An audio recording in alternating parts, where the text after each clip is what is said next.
해상안보의 중요성은 아무리 강조해도 지나치지 않습니다. 특히 대한민국은 반도지형이며 북한과는 휴전선으로 나누어져 있어서 외부로의 통로는 하늘과 바다뿐이고 수출입 무역은 거의 대부분 해상 무역로를 통해 이루어지기 때문에 해상안보에 문제가 생기면 대한민국의 숨통이 막히는 것과 다름없습니다. 군사적인 측면에서도 해상안보는 매우 엄중한 사안입니다. 그런데 최근 들어 해상안보에 있어서 많은 사람들이 간과하는 것은 연안방어입니다. 우리 해군은 지속적으로 대양해군을 지향하며 전력을 증강해 왔는데요. 급변하는 국제정세와 대한민국 해군의 발전을 위해서도 이는 분명 올바른 방향일 것입니다. 하지만 한국이 안보와 국방에 대한 위협을 피부로 체감하는 해역은 바로 연안입니다. 1996년에는 무장공비를 태운 북한 잠수함이 강릉 앞바다에 침입했다가 좌초된 적이 있으며 2010년에는 백령도 근처에서 천안함이 침몰된 사건도 있었습니다. 게다가 중국은 대한민국의 영해인 서해를 내해화하려는 움직임을 보이고 있고 중국 어선들은 서해의 떼거지로 몰려와 불법 조업을 하며 어자원을 남획해 심각한 피해를 입히는 실정입니다. 방금 열거한 일련의 상황들이 모두 연안에서 발생한 것임을 감안하면 연안방어가 얼마나 중요한지 알 수 있습니다. 그래서 준비했습니다. 오늘은 대한민국의 주요 영해인 연안의 안보 현실과 연안방어 전력에 대해 알아보겠습니다.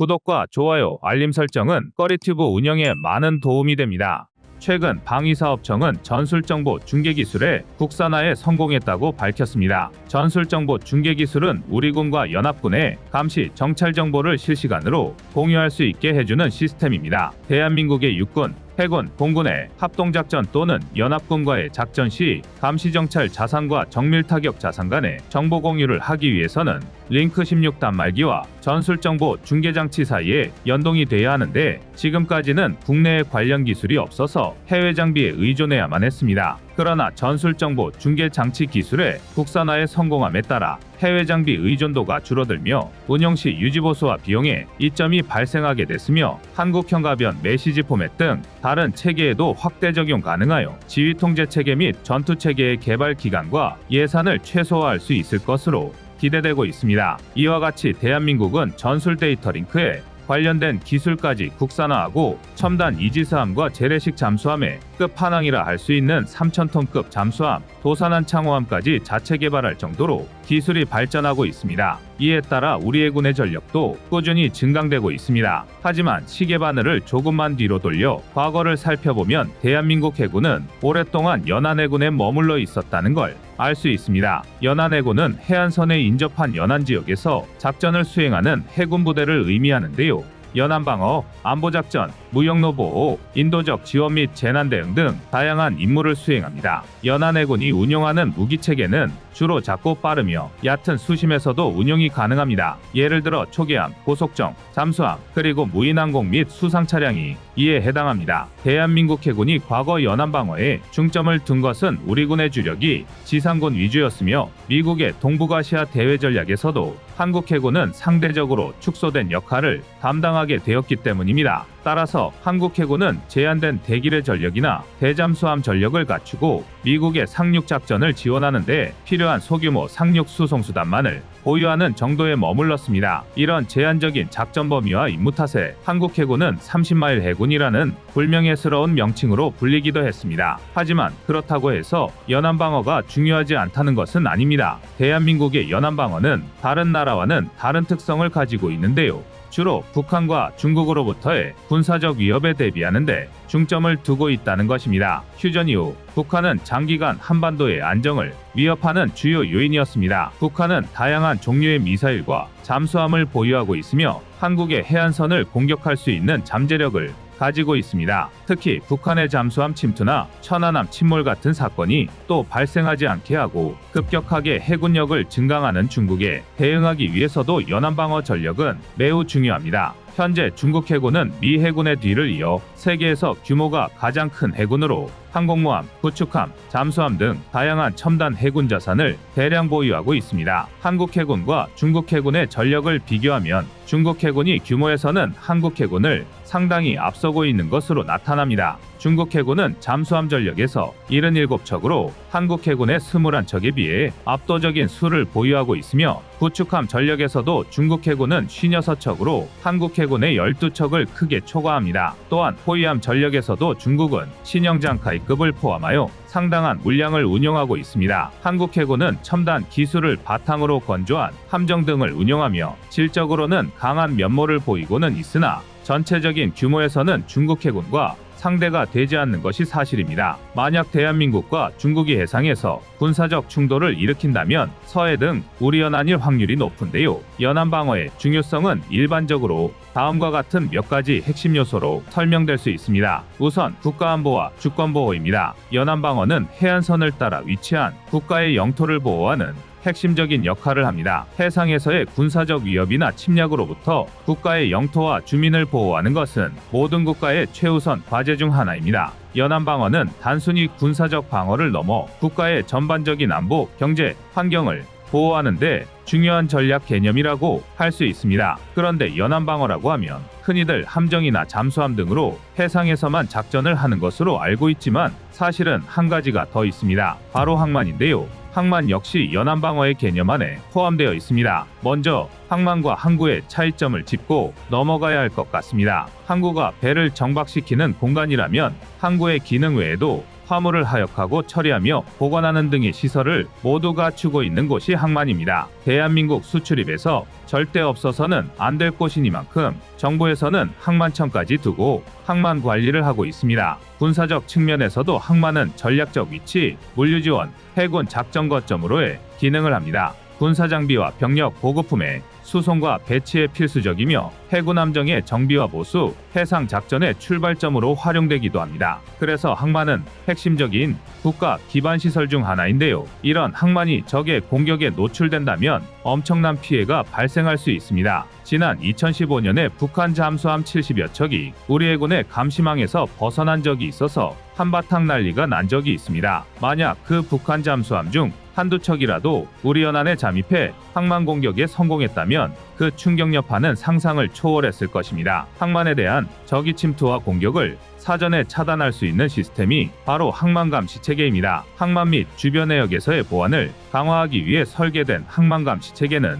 외곽감시, 수로감시, 내양감시 등 3단계 감시망으로 구축되어 있습니다. 외곽감시는 해상감시 레이더 툴을 사용하여 주요 해안과 도서지역 해상에서 이동하는 선박, 항공기 등을 탐지합니다. 수로감시는 수로와 내양 주변 해저에 수중음향 센서를 고정해 잠수함 등의 수중 침투를 상시 감시할 수 있는데요. 이를 통해 수많은 함정이 입출항하는 항만의 특성을 고려하여 작은 물체도 식별할 수 있습니다. 내양감시는 자기, 음향 탐지 장비와 능동소나 등을 이용하여 외부 침입을 파악합니다. 그래도 연안방어의 핵심은 고속정과 고속함 등의 수상함이라고 할 수 있습니다. 고속정은 일반적으로 군함 중 가장 작은 규모로 만재배 수량이 200톤급 이하의 함정이며 주로 연안 및 내륙 수역에서의 작전 및 수송 등에 운용됩니다. 고속함은 만재배 수량이 500톤 이상의 함정으로 유도탄 고속함 등 다양한 종류가 있으며 주로 해상 전투 및 수송 등에 사용됩니다. 대한민국 해군의 대표적인 고속정은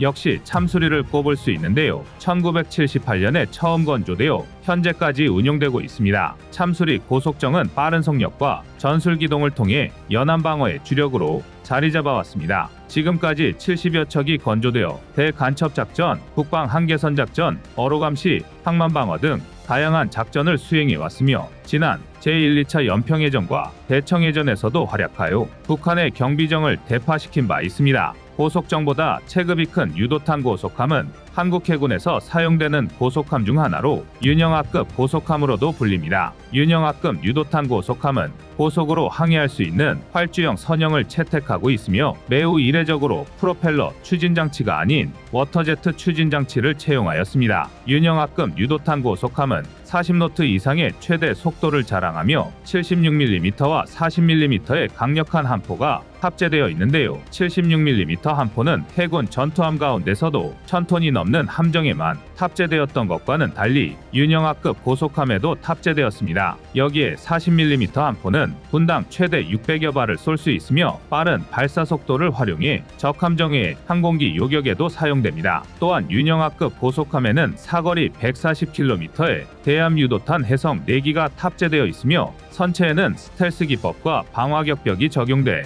생존성이 향상됐습니다. 탐지 능력도 뛰어난데요. 레이더와 위성을 통해 함정과 항공기, 미사일 등의 표적에 대한 정보를 수집해 분석하는 것도 가능합니다. 이게 다가 아닙니다. 대한민국 연안방어를 책임지는 함정 중에는 고속함보다 훨씬 더 큰 체급인 호위함도 있습니다. 그 중에서도 지난해에 진수된 충남급 호위함은 울산급 배치3의 첫 번째 함정인데요. 인천급에 비해 배수량이 1000톤 이상 커진 것이 특징입니다. 충남급 호위함은 길이 129m, 폭 14.8m, 높이 38.9m의 크기로 다양한 무장을 탑재하고 있습니다. 주요 무장으로는 한국형 수직발사체계, 대함유도탄 방어유도탄, 함대함유도탄, 전술함 대지유도탄, 장거리 대자머레 등이 있습니다. 특히 16개의 한국형 수직발사체계, 대함미사일, 요격미사일 해공, 장거리 대잠미사일 옹상어, 전술함대지 미사일 등 고도의 무장 시스템을 갖추고 있으며 날아오는 적 대함미사일 8발 이상을 동시에 요격할 수 있는 능력을 갖추고 있습니다. 첫 국산 디지털 다기능, 위상 배열 레이더와 복합 센서 마스트를 장착하여 전방위 탐지 추적 및 대응 능력을 갖춘 충남급 호위함은 모든 주요 탐지 장비와 무장이 국산 장비로 이루어져 있으며 한국형 이지스 체계를 탑재하여 이를 통해 다양한 전자전과 정보전을 수행하는 것도 가능합니다. 다양하고 복잡해지는 해양안보 위협들에 대처하기 위해서 대한민국 해군은 두 가지 핵심적인 원칙 아래 전력을 증강해왔습니다. 하나는 연안방어이고 또 다른 하나는 원양에서의 원정 능력입니다. 한간에는 우리 해군을 두고 연안해군과 대양해군으로 나눠 이 중 하나만 선택해서 집중해야 한다고 주장하기도 하는데요. 연안이나 대양이나 우리의 해양 안보를 위해서는 어느 한쪽도 외면할 수는 없을 것 같습니다. 여러분의 구독과 좋아요가 꺼리튜브 운영에 많은 힘이 됩니다. 러시아, 중국, 북한처럼 막장 국가가 될 게 아니라면 군사력은 공격보다 방어가 선행되어야 합니다. 물론 공격 능력이 중요하지 않다는 건 아닙니다. 하지만 공세가 빛을 발하려면 탄탄한 방어가 수반되어야 합니다. 당장 펀치머신 좀 쳐보신 분이라면 아시겠지만 진짜 중요한 건 펀치력이 아니라 허리와 하체의 힘입니다. 하체가 얼마나 탄탄하게 받쳐주느냐가 펀치, 즉 얼마나 강하게 때릴 수 있느냐를 좌우합니다. 같은 의미에서 그동안 대한민국 해역함대는 강력한 원양해군의 공격 능력에 비해서는 다소 아쉬움이 남아있었습니다. 오죽하면 현재 대한민국 해역함대의 전력으로는 기동전단의 지원 없이 대규모 연안방어작전을 수행할 수 없을 정도인데요. 이는 다시 말해 원양작전을 수행해야 할 기동전단이 연안방어에 발이 묶여버릴 수도 있다는 뜻입니다. 방어 때문에 공격이 소모되는 셈인데요. 물론 지금까지처럼 대한민국이 방어적인 전략 기조만을 유지할 것이라면 이게 큰 문제가 되지는 않습니다. 그러나 전쟁의 빅사이클이 돌아온 지금 국제정세를 고려하면 언제까지고 방어 중심 전략을 유지할 수 없습니다. 이제는 선제 조치를 위해서라도 대한민국 또한 공세 중심의 전략으로 탈바꿈해야 하는데요. 그러기 위해서는 연안방어의 핵심인 해역함대, 그 중에서도 호위함 전력이 강화되어야 합니다. 주먹 한두 대쯤 맞는다 하더라도 쓰러지지 않을 튼튼한 하체를 만들어야 한다는 건데요. 현재 대한민국 호위함 전력은 크게 경합의 수량 1,500톤의 FF 울산급, 경합의 수량 2,500톤의 FF 지원 인천급, 2,800톤의 FFG2 대구급으로 나뉘어 있습니다. 단순히 배수량별 함정 구분으로만 이를 바라보면 이상할 것 하나 없는 호위함 분류입니다. 그런데 조금만 자세히 들여다보면 호위함만큼이나 대한민국의 군사적, 지정학적 특성을 잘 반영한 무기체계를 찾기가 어렵습니다. 일례로 울산급 호위함은 30톤에서 70톤급 고속정을 만들던 1970년대 대한민국이 자주국방과 연안수호를 위해 맨 땅에 헤딩하며 만든 첫 국산 호위함인데요. 지금 이 배수량이 1,500톤에 불과하니 소형함정 취급이지만 당시만 하더라도 불가능한 도전이었습니다. 그러나 결과는 현재가 증명하듯 성공이었는데요. 특히 극심하던 북한의 해상 도발에 맞서 바다가 뚫리면 대한민국이 뚫린다는 절박함이 반영되어 있기 때문에 울산급 호위함의 화력은 경이로운 수준이었습니다. 일례로 울산급 호위함은 주포로만 76mm 56 구경장 암포를 2문이나 탑재하고 있으면서 부포로는 40mm 70 구경장 이연장기 관포를 3문이나 탑재했는데요. 여기에 RGM-84D 하프남대함 유도탄 4연장 발사통 2개, 미스트랄 324mm K마크32 3연장 어뢰발사관 2개, K마크9 통내 10개를 탑재했고 이것도 모자라 CIWS K6 중기관총까지 장착되어 있습니다. 사실상 이쯤이면 해상무기 박물관이라고 불러도 전혀 무리가 아닌데요. 경합의 수량만 2,000톤에 육박하는 일본 아부쿠마급 호위 구축함이 주포로 76mm 함포 1문을 탑재했고 하푼 대한미사일 8발, 어뢰발사대 2개, 헬렁스 1개만 탑재했다는 걸 생각하면 울산급 호위함의 무장이 얼마나 압도적인지 얼추 짐작할 수 있으실 겁니다. 울산급 호위함의 무장은 배수량에 비하면 과하다 싶을 정도로 많은 건데요. 이는 압도적인 화력으로 적성국의 도발을 해상에서 원천 차단하겠다는 개발의도가 깔렸기 때문이었습니다. 하지만 화력이라는 울산급 호위함의 장점은 약발이 그리 오래가지 못했는데요. 해전의 흐름이 함포전에서 미사일과 항공기를 이용한 타격으로 변화하자 이에 따라 함대공 능력의 부족함이 발목을 잡았던 것입니다. 실제로 울산급 호위함에서 대공 능력을 기대할 만한 건 단거리 휴대용 대공 미사일 미스트랄을 함대공 버전으로 개조한 무장과 CIWS가 전부입니다. 얼핏 봐도 적어도 항공기는 몰라도 적의 대한미사일을 방어하는 게 불가능하다는 걸 알 수 있는데요. 그리고 유감스럽게도 대공 역량 부족 문제는 차기 호위함인 FF지원 인천급 호위함까지도 계속되었습니다. 물론 울산급 호위함에 비할 바는 아니지만 인천급 호위함도 계함방공 이상의 능력을 기대하기는 현실적으로 어렵습니다. 쉽게 말해 함대 방어는 불가능하고 딱 자함에 대한 공대함 공격을 방어할 수 있다는 건데요.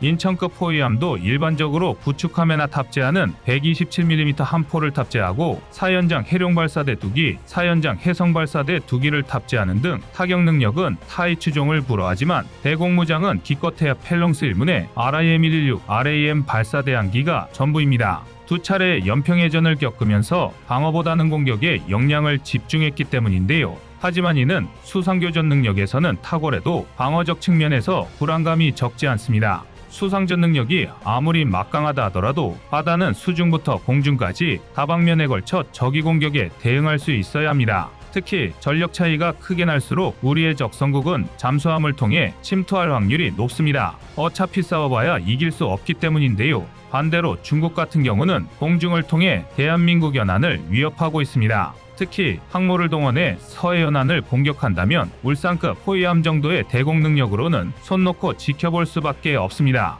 일례로 우크라이나 오데사는 지상에서 훌륭하게 러시아군의 진격을 막아냈지만 반대로 연안 해역에 정박한 채 함포와 함대지 미사일을 쏘아대는 러시아 흑해함대에 무력하게 유린당했습니다. 우크라이나 해역함대가 전쟁과 동시에 사실상 전멸했기 때문에 연안 방어가 불가능해진 탓인데요. 대한민국 또한 연안 수호 전력이 울산급 호위함, 인천급 호위함에만 머물러 있었다면 우크라이나와 같은 신세를 면하기 어려웠을 것입니다. 그러나 대한민국 호위함 전력은 대구급 호위함 FFG2를 거쳐 마침내 울산급 호위함 배치3 통칭 FFG3에 이르러 완성되었습니다. 지난 4월 10일 초도함 충남함에 진수식이 거행된 건데요. 과거 경합의 수량 1,500톤의 울산급 호위함과 이름은 같지만 성능은 천지개벽 수준입니다. 우선 배수량부터가 경하 3,600톤, 만재 4,300톤으로 크게 늘어서 말만 호위함이지 사이즈부터 구축함 수준으로 커졌습니다. 그리고 결정적으로 수상부터 수중, 공중까지 완벽한 방어 능력을 구사할 수 있게 되었는데요.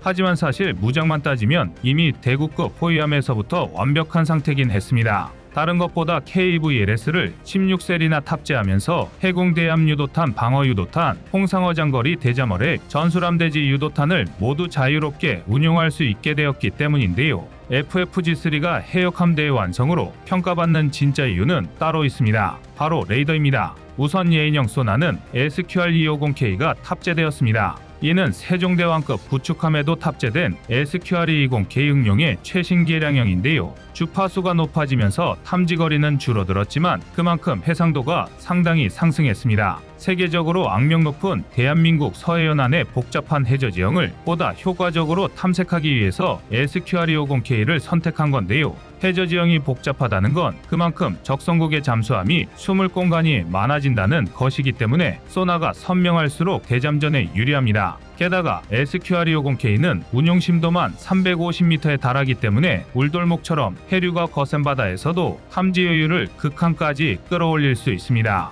또한 탐지거리가 비교적 짧다고 하지만 스펙상으로는 144km까지 무리가 없는데요. FFG3가 선체 고정형 소나로 구축함에 주로 탑재되는 SQS240K까지 탑재되었다는 걸 감안하면 연안해역에서만큼은 세종대왕급 구축함 이상의 대잠작전 수행 능력을 보유한 셈입니다. 여기서 끝이 아닙니다. FFG3를 보시면 유독 눈에 띄는 부분이 있으실 텐데요. 바로 복합 센서 마스트입니다. FFG3의 복합 센서 마스트가 이렇게 독특한 모양이 된 것은 국내 기술로 개발한 사면 고정형 다기능 위상 배열 레이더와 LPI 대수상 레이더 SAQ600K 적외선 추적 장비가 하나로 통합되었기 때문인데요. 이외에도 데이터링크 안테나, SSAM 지령송신, 업링크 안테나, 위성통신 장비 안테나 등도 모두 통합된 형태입니다. 이 덕에 스텔스 구조를 만들기가 훨씬 쉬워졌고 안테나의 왜곡이 감소하면서 센서 간의 간섭으로 음영이 생기는 현상도 해소할 수 있었습니다. 게다가 통합 구조로 인해 충격이나 온도 변화, 전자파 노이즈에도 훨씬 강력해졌는데요. 이뿐만 아니라 레이더 자체의 성능도 획기적으로 향상되었습니다. 특히 사면에 고정된 A사 레이더는 다수의 전문가가 준 이지스급 레이더로 평가하고 있습니다. 실제로 FFG3의 A사 레이더는 강면당 송수신 모듈만 무려 2,400개에 달하는데요. 이를 기반으로 항공기의 경우 300km 탐지가 가능하고 심지어 탄도미사일까지 100km 밖에서 탐지할 수 있습니다. 즉 극단적인 경우긴 하지만 FFG3는 호위함이면서도 적의 탄도미사일을 방어할 수 있는 셈인데요. 물론 아직은 탑재된 함대공 미사일의 성능보다 레이더 성능이 더 뛰어난 형국이라 탄도미사일을 격추하는 게 쉽지는 않습니다. 하지만 무장 플랫폼이 수직형 발사 체계인 KVLS인 만큼 추가적인 성능 개량도 상당히 자유롭습니다. 다시 말해 FFG3에서 SM2, SM6급의 함대공 미사일을 발사하는 것도 기술상 무리는 아니라는 것입니다. 이런 FFG3의 일본함인 충남함은 2023년 올해 시험평가 기간을 거치고 2024년 해군에 최종 인도될 예정인데요. 이를 시작으로 기동전단 이지스 구축함의 지원 없이도 해역함대 단독으로 완벽한 연안 방어가 가능해지는 것입니다. 또는 이보다 한 발 더 나아가 기동함대가 대한민국적 성국과 교전을 벌이는 상황에서 역으로 해역함대가 지원에 나설 수도 있게 되었는데요. 서두에서 말했던 것처럼 해역함대라는 단단한 하체가 대한민국의 펀치력을 더욱 강하게 만드는 것입니다. 이상 꺼리튜브였습니다.